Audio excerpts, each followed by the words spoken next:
Faycal Laaroussi, Ala AlSallal, Zebradedra Hunter, Ron Bruder, and Jasmine Nahhas di Florio.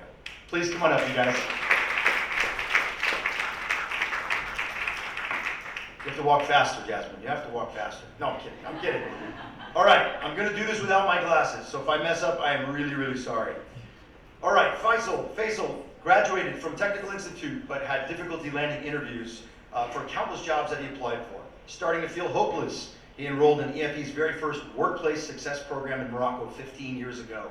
After building his skills and confidence, Faycal landed a job at Dell, where he worked for more than 5 years and was promoted to business analyst. This young star over here then got an opportunity to earn a degree at Sherbrooke University in Canada, where he now works as a project manager and business analyst at the University of Ottawa. So, round of applause. Ala AlSallal, also a friend now, took an EFE training course in Jordan where he learned the soft skills he needed to complement his business acumen. He landed a tech job and later went on to become the founder of Jasmine, the largest online store for Arabic and English books in the MENA region with more than 10 million titles. Ala is currently the CEO of madfaoud.com, a leading e-payment provider in MENA where he leads and manages business plans that will allow the company to expand heavily in the market and become a leading fintech in the region. Round of applause.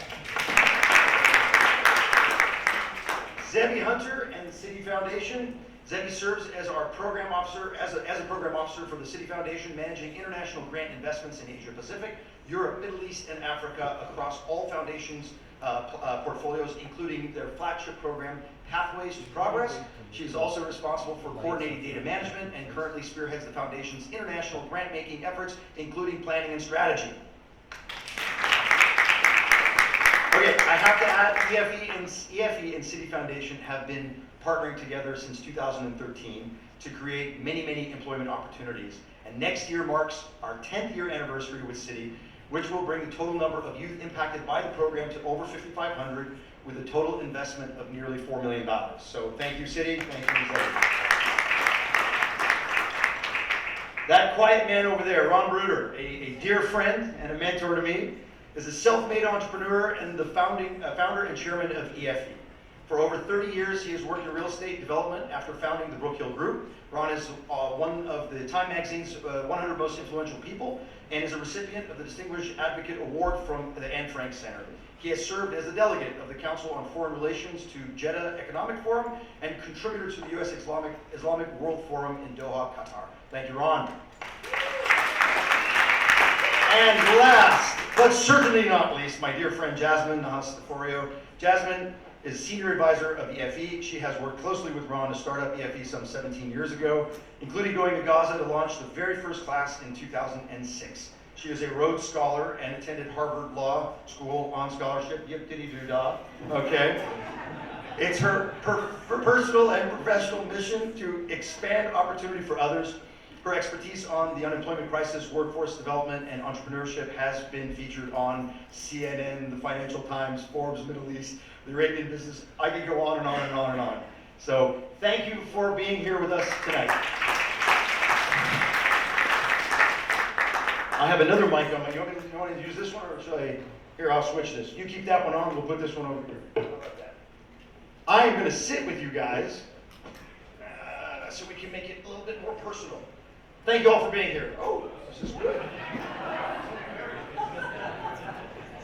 Hey. You're missing a mic. Oh, well, then here we go. Number 5 is going this way. Thank you. No, well, very good. All right, thank you all for joining us this evening. Thank you, panelists, for joining us this evening. We're going to ask a few questions, get a few answers, and then hopefully we'll go back to mingling. And I'm going to tell you, the mingling part of this is actually the most important part of what we do at EFE because we get to know you and you get to know us. All right? I think Andrew is like looking at me like, did I do something wrong yet? I didn't, did I? We didn't have room on the stage for the CEO. Come on. All right, Andrew, keep it down there. All right, so Ron, I want to start with you, if you don't mind. I'm going to ask you a very simple question, and you have to give me a simple one-word answer. That's not true. Why did you start EFE, and what were you seeking when you did, please? I never thought I'd be doing this. I'd been a serial entrepreneur, as Kevin mentioned. I built shopping centers. I drilled for oil. Is that better? How's that? I drilled for oil in the Appalachian, and I had a pharmaceutical company. one of the things that occurred in my life is I spent a lot of time in the pharmaceutical company in Northern Ireland. And I saw how the Catholics and the Protestants were spending a huge amount of time and effort basically going at each other. And in the late mid-1990s, all that ceased. Suddenly, these people that wanted to go to each other's throat were not. And I came back and I asked them, I said, why are you not basically killing each other anymore? And the bottom line, the fact that they had opportunity. And once they had opportunity, they had jobs, they had a future, their priorities changed. They were enjoying life and they were not angry anymore. Fast forward, 9/11 happened. Eldest daughter, Jessica, was by the World Trade Center when it went down. And for many hours, we didn't know if she was alive. She's also a pretty bright journalist, and we spent a lot of time talking about what caused it and what could be done to prevent it. And she and I then traveled to the Middle East together and got to meet some really bright people. And I then put together an advisory board trying to figure out what we can do that could make a difference.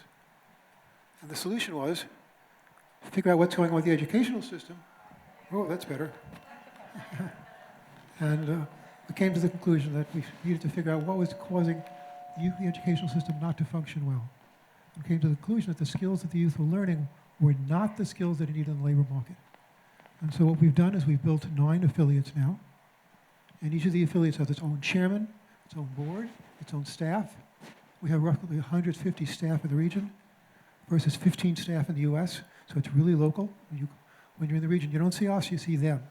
And they all have ownership of these foundations. They're not our foundations. They work with us. We're an affiliate network. But basically, they're responsible for making a bottom line. And the bottom line here for this business is to place youth in jobs and to give them good jobs and futures. And to that end, we've exceeded what we thought we could do. But quite frankly, it is my belief that the best is yet to come. We have an amazing group of people. We have amazing staff. We have some donor supporters. Kevin flew all the way in from the West Coast just to do this. Thank you, Kevin, so much. And I think we can change the educational system in the region all over. And that the companies that are training and not placing will go out of business, and the amount of people that are placed and trained will change. We right now train and place 79% of our graduates get jobs. 57% are women. And those are phenomenal things that I never thought we'd achieve. But as I said, with your help, this can be just the very beginning. Kevin, it's yours. Thank you, Ron. I think, again, I would just want to emphasize, if you didn't hear it, 79% of those that go through the training at EFE or any of its affiliates end up landing jobs, and 57% of those are women. I think for those of you who understand the region, that's actually saying a lot. Well done. Okay, we have to go to a couple of our grads. By the way, just so you understand, it's difficult to get grads to come over. There's paperwork, and we're just very fortunate that we have Ala and Faycal with us today. So, Faycal, I have to ask you a question. How did your life change after finding your first job, and why was it so difficult? Why was it so hard to find that job? So, before tackling this question, I think I'm going to go back to express my feeling before I didn't find a job. So, I've been told that once I get graduated, the life will be easier. So I'm gonna find a job easily. So the first feeling was I was shocked. The market was not easy for me. So I spent like 3 years from my life applying, receiving some denials, and after this, the feeling was normal. So I was mad, I was hopeless, and I didn't have the self-confidence because I was telling I am the problem. It's not the markets. So after the training and getting the workplace and success, I found my first job, and the feeling was different. So the first feeling, I felt responsible, I felt mature, and I had a different value in the eyes of my family and my neighbors. And I think the most important, I felt like secure, because I have an income, I have a life now, I can take the ownership of my life. So that's pretty much my feeling. Fantastic. Seriously. Well done. Ala, what was the biggest challenge you faced as an entrepreneur? And if you don't mind, what are some of the secrets to your success? Okay, so one of the best challenges as an entrepreneur is usually, from my point of view, is fundraising or to raise funds. So especially if you are from the Middle East, it's difficult. Entrepreneurs face lots of challenges, but this is the most challenging part in emerging markets.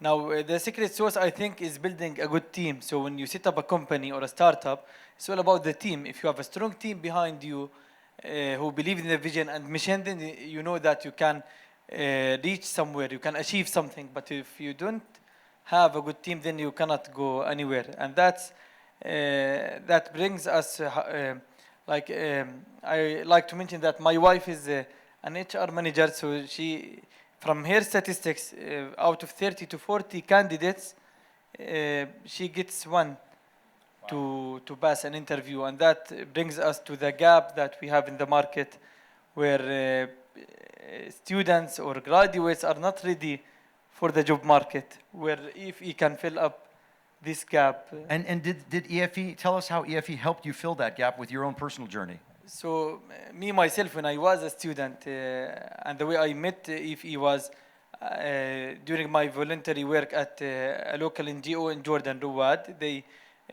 got a partnership through the affiliate with the EFE. So I applied for their program in order to prepare me for the work world, and they accepted me. So I joined the training program, Workplace Success, where during my last year of university, they prepared us for the job interviews. They helped me to do my CV. They tuned our etiquette, our skills. They did us even several mock-up interviews, which helped us to increase the self-confidence we have in applying for a job. And to be honest, okay, today I interview people, I hire people, but by that time, that was something that we did not learn at school. So it helped me a lot to have the confidence and the readiness that I needed to land a job. I got 2 job offers in Jordan easily after this training. Excellent. And the same I used the same skills in Greece. So I got a scholarship in Greece. I had to find the work there because they told me, Greek people, that this is full scholarship. Once I landed there, they said, no, full scholarship doesn't mean we will pay for your living and for your dorm. No. So I had to find a job. I used my skills again to find another job.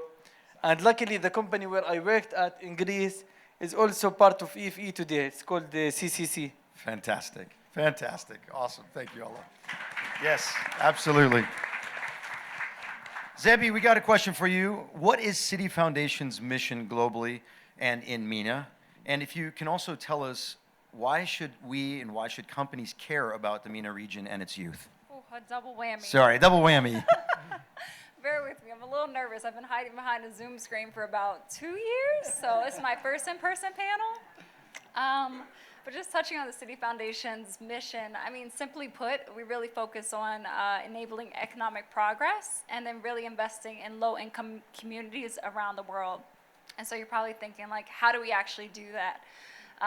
There's 3 areas that we really focus on. The first being financial inclusion, so making sure low-income communities are connected with financial products, services, and capital to ensure their financial stability. And not just connecting them with those services, products and tools, but really making sure they're trained to know how to use them. And then the second piece that we really focus on in alignment with EFE is really youth economic opportunities. And this is really upskilling youth to make sure they are gaining employability skills. And specifically, we do this by entrepreneurship and vocational training, EFE. We also do this with hands-on work experiences, EFE. Ooh. And then we also do this with exposing them to professional networks that they may have not had access to, also EFE. Yes. So some direct alignment there. And then the last piece that we focus on with our mission is with what we call community solutions. So it's investing in organizations who are really reimagining the approach to addressing and scaling solutions to some of the world's largest challenges, youth unemployment, again, EFE. So that's really our focus for the Citi Foundation.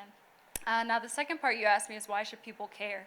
I mean, I read articles as you all do, and I remember reading a couple months ago that the MENA region was tagged as the largest hotspot for unemployment. And to make any substantial change, I think it was over 30 million jobs would need to be created.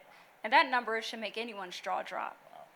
And then when you take a deeper dive into youth unemployment specifically, the rate in the MENA region is double that of the world average. And so companies should really, really hone into that figure And it's not necessarily, as my colleagues had already touched on, it's not necessarily because there aren't access to jobs or a plethora of jobs. There's a gap in the jobs available and those who are able to fill those jobs with the skill set and who are willing to do so. So folks, from at least Citi's perspective, any company who is investing in youth employment can be tagged as a key player in addressing unemployment overall and integrating youth into the labor force. I mean, the MENA region is home to a wealth of youth with potential and people who can really, really influence society. I mean, we've seen this about a decade ago with Arab Springs. We really need to focus on harnessing that energy and pushing it towards positive outcomes. And I mean, it can be large or small, even just changing their individual economic state or pushing them forward to create ideas that can increase sustainability and equity for our future to come. Excellent. Thank you. Thank you so much. Jasmine, your turn. Okay, so what do we mean by the future of work, and why is it so important in the region? Okay, Kev, thank you. Before I answer that, I'm going to say thank you for flying all the way from LA to be here. For those of you who don't know, Kevin left a production of a major film that is set in modern-day Syria to be with us. So when's that going to be ready? In the next year or so. Okay, next year. Next year. And also thank you to the Sani family for hosting us this evening. Thank you so much. You know, we're talking about the future of work, but I just first want to pause and say that the history is also here with us today because both of you are a really important part of EFE history. Faycal was in the very first class of Moroccan students. Actually, I met Faycal there 15 years ago. It was when, as you said, you were angry and you were unemployed and you were about to start the EFE training. And I was praying that it would work and we'd get you a job. Thank you. You got the job at Dell. Yes, I did. And not only that, but I remember asking about you. And I was so impressed because the CEO of EFE Morocco said, Faycal not only landed this job, but he's actually convincing Dell to hire other EFE Morocco graduates. Bravo. That's great. Amazing. And Ala, you're also in the first, I think, year of EFE graduates from Jordan. And what you didn't mention is that your first company has employed 100 people in the Middle East, which is also extraordinary. So these are part of EFE history. So future of work in MENA. In the context of our work at EFE, it's sort of three things. It's where are the jobs now, where are the jobs going to be in a couple of months, and where are the jobs going to be in a few years. Second aspect is what are the skills needed now? What do young people need to know now to be able to get those jobs in a very rapidly changing world? By the time you start them in a program, you know, a few months later, you might need different skills. So how do you do that? And thirdly, how do we equip young entrepreneurs to really become entrepreneurs and help shape the future? So we work in all of those areas. And in the Middle East, I mean, many of you are from the region, you know the region. It's really not one region, right? We can almost talk about the future as plural of the Middle East. It's incredibly diverse. As you know, you've got some of the world's wealthiest countries building futuristic cities powered by AI and green tech, next to some of the most catastrophic humanitarian crises in the world, and middle-income countries all in between. So it's obviously an incredibly varied region. We do work from Morocco all the way to Yemen, so we're experienced in all of these countries. And I think what is common among them in terms of the future of work are four global trends that are affecting all of them. One is tech, AI, robotics, automation. You know, it's replacing jobs, but it's also creating opportunities. Linked to that are skills. What are the skills in demand? There's a surge in demand. We were talking about this today for tech skills, for advanced programming skills, IT skills, design thinking, data analytics. Huge need for that, and we need to equip youth in the region because there's an acute digital skills gap in MENA. We have got to convert millions of young tech consumers into tech producers, like the two of you. That needs to happen. And linked to that in terms of skills, because of the rise of AI, there's actually more and more need for human skills, right? Creativity, collaboration, leadership, problem solving, emotional intelligence. There's also a need for that in all sectors. So these are the areas where EFE is training young people to be ready. Third trend is the gig economy. It was increasing at 17% before the pandemic. I don't know the numbers now, but it is very, very important, gig work. And if some of the wealthier countries in the region can employ young Palestinians, Lebanese, Yemenis in virtual and remote jobs, that would really transform the region as well in terms of the future of work. And the fourth trend is entrepreneurship. I'm not going to go deep into this because we have an incredible expert who's lived through that journey himself, and you'll hear more from him. But I'll just say that more and more young Arabs are seeing entrepreneurship as viable. There are more startups, more unicorns coming out of the region, which is really promising. But it's still the region with the fewest entrepreneurs in the world. In most countries, the ecosystems are not there to support entrepreneurs. There are some bright spots, Jordan and the UAE and others, but for the most part, the ecosystems aren't there, which is really tragic because the OECD predicts, I don't know how they got these numbers, but they predict that if we could support and fund entrepreneurs in the region, they would create 8 million jobs by 2025, just like Allah. So, if I can say one quick last thing, please? Okay. Future of work needs to be inclusive. We need to make sure that underserved youth, that refugees, that people living in remote areas, women in some circumstances, are positioned for the future. This is a region where 18% of women are in the formal workforce, lowest in the world. And again, there's an estimation that this is costing the region $500 billion a year to leave women on the sidelines. So we need to make sure, and EFE does this, that we make sure women, refugees, youth in remote areas, underserved youth are taking advantage of the trends and able to position themselves, just like you two have done in such an impressive way, to get jobs, to create jobs, and to make the future brighter. Thank you. You can't have any more time to talk now. Okay. Sorry, no, I'm kidding. I'm kidding. Come on. Ala, Faycal, I'm going to ask you guys a question, if you guys can jump in there. It doesn't have to be, we're not looking to solve the world's problems, but so rarely do we hear from people that are experiencing those challenges, going through what you guys went through. And I'd love to know how you guys think that can be solved, or if there's any nuggets of wisdom that you can give us about helping the unemployment and the youth, unemployed youth in your region. Like what needs to change to tap into the amazing potential of youth in the region? I think based on my experience, we need to strengthen the relationship between recruiters and also the new hires. Because when I apply, I remember back these days, every recruiter asks me for previous experience, and I do believe experience is good, but if the experience is the main criteria to hire someone, so we should evolve at the same rate. Like 5 years, we all should be director after 5 years. So I'm asking, I think that the recruiter should calculate in their mind that the experience is good, but we need to give an opportunity for this new hire. We need to trust him, and if you trust the opportunity, he will be very skilled, and he will behave very well in the company, and it's win-win business for both sides. Excellent. Ala, would you, please? I think, if I want to summarize the issue is, first, we have hundreds of thousands of graduates, for example, in Jordan every year. Hundreds of thousands of people live in marginalized areas like the area where I come from. So what could help these graduates, who I represent a huge portion of them, is if we can emphasize and maximize the effect of NGOs like EFE. Because like what we face really is a skills gap between what we learn at school. Our parents sent us to school, to university to learn, and then to land a job. And then we figure out that we cannot get a job.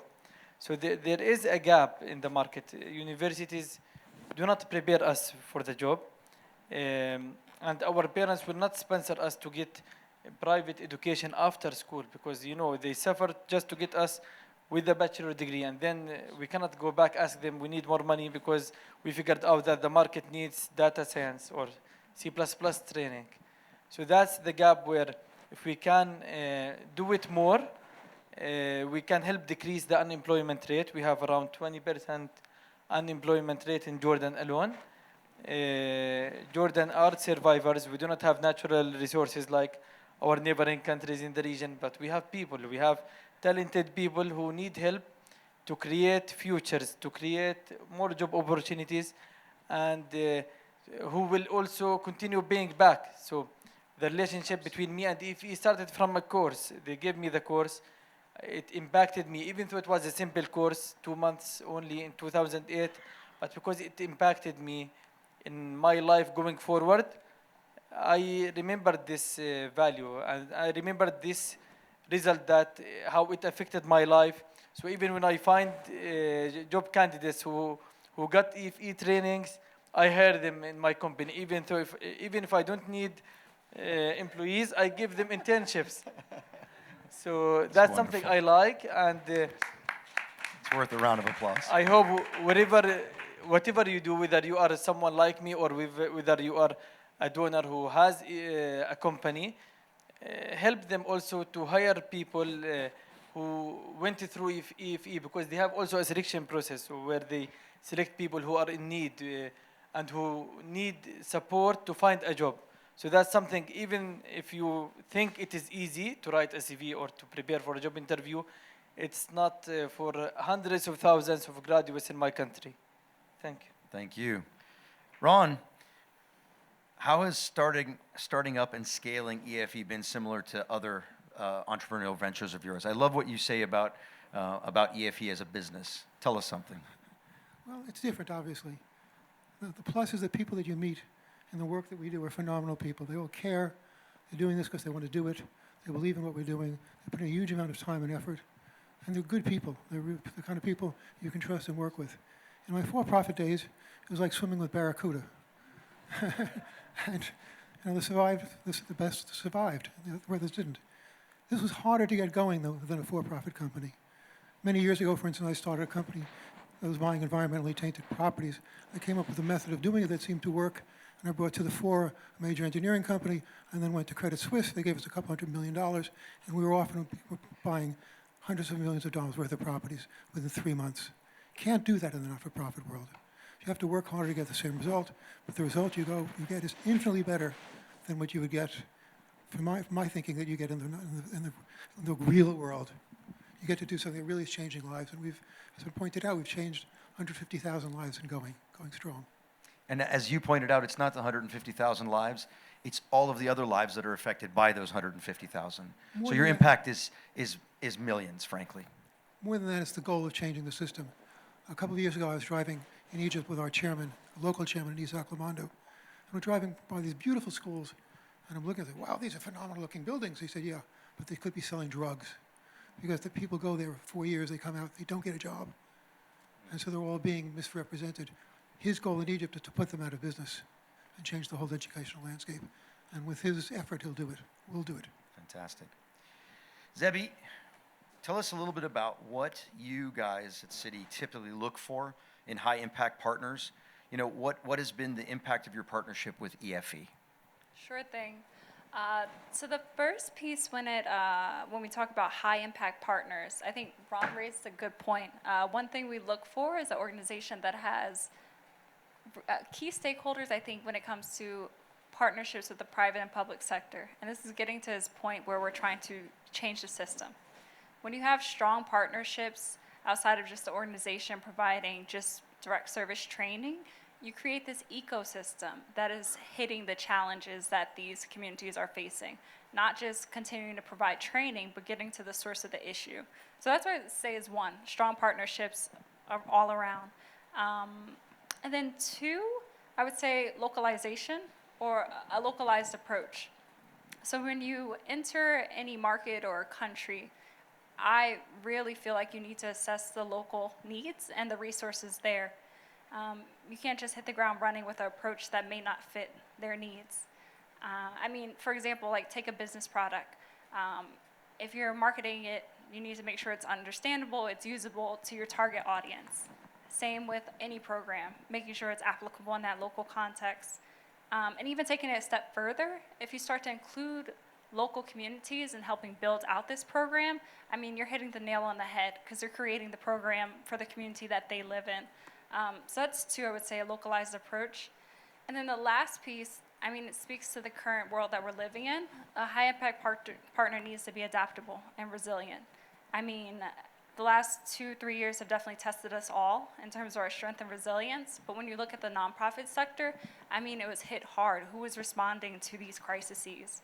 I mean, right now we have, I mean, a high number of refugee crises. We have heightened hunger crisis. We are still living in an ongoing pandemic. And so nonprofits really need to be adaptable to ensure program continuity right now and continue to serve their program beneficiaries. So those are 3 things I would say for what creates a high impact partner: a localized approach, some great partners on the ground outside of the organization, and then third, being adaptable in this current landscape.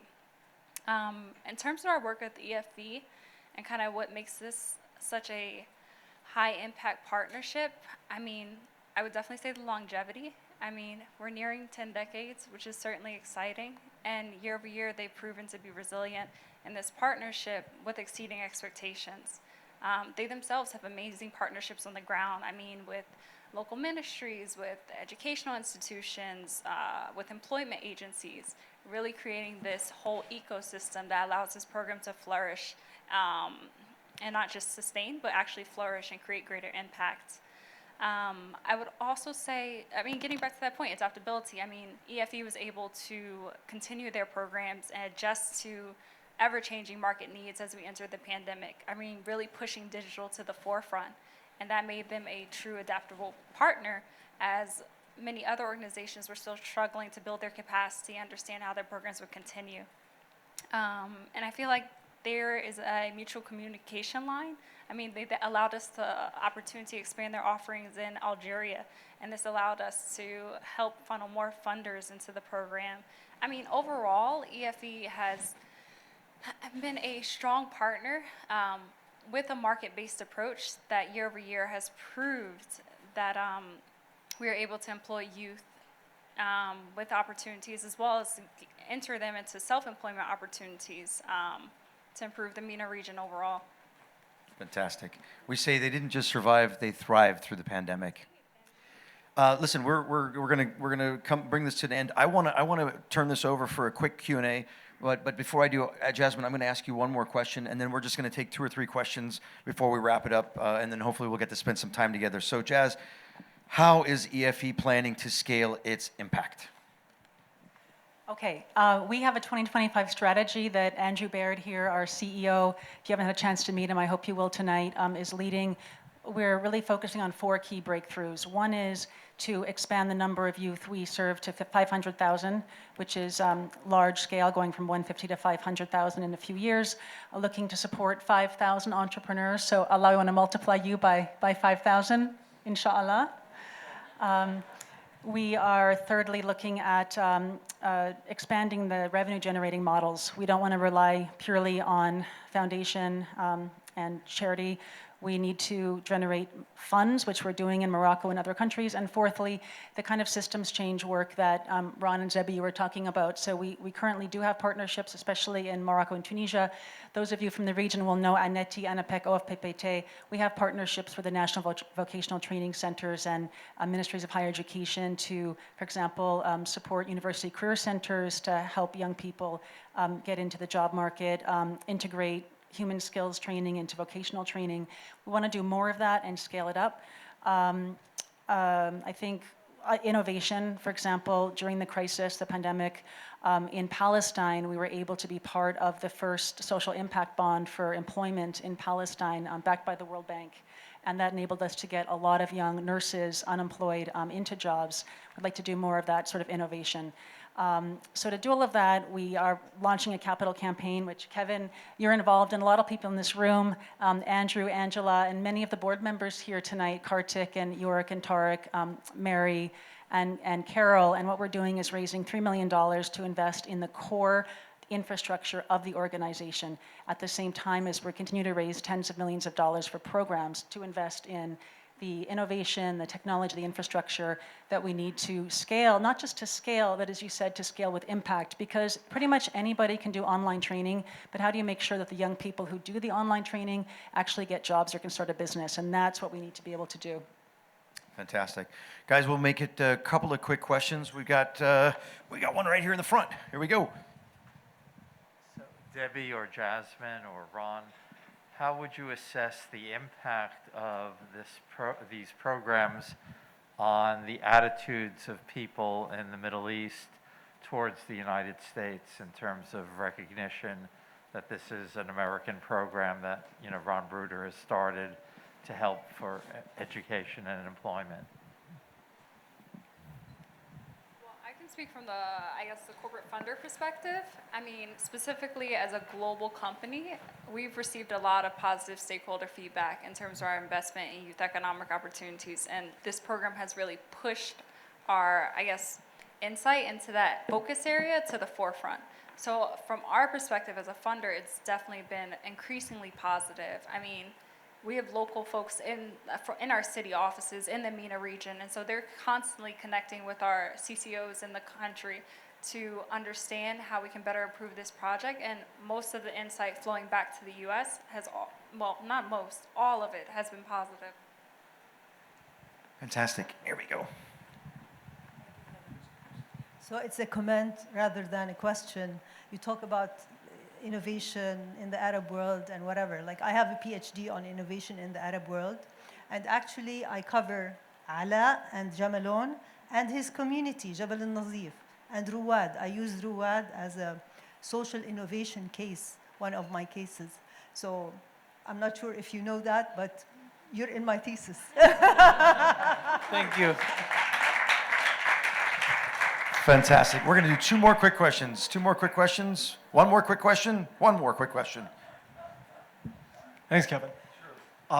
I'd love to know what businesses can do who see this as an opportunity to access new markets. I personally work in the cryptocurrency and blockchain space, and some of you might be familiar with a programming language called Solidity, which most development takes place on the Ethereum blockchain. I don't want to get into the technical weeds here, but I had to look up this quote. I was actually listening to a very well-known and wealthy crypto founder yesterday who said, if I could give 10,000 laptops to 10,000 people in need and get 1,000 Solidity developers in 1 year with no bachelor's degree, I would pay each one of them $150,000, no question, and I would get 1 million more laptops the year after.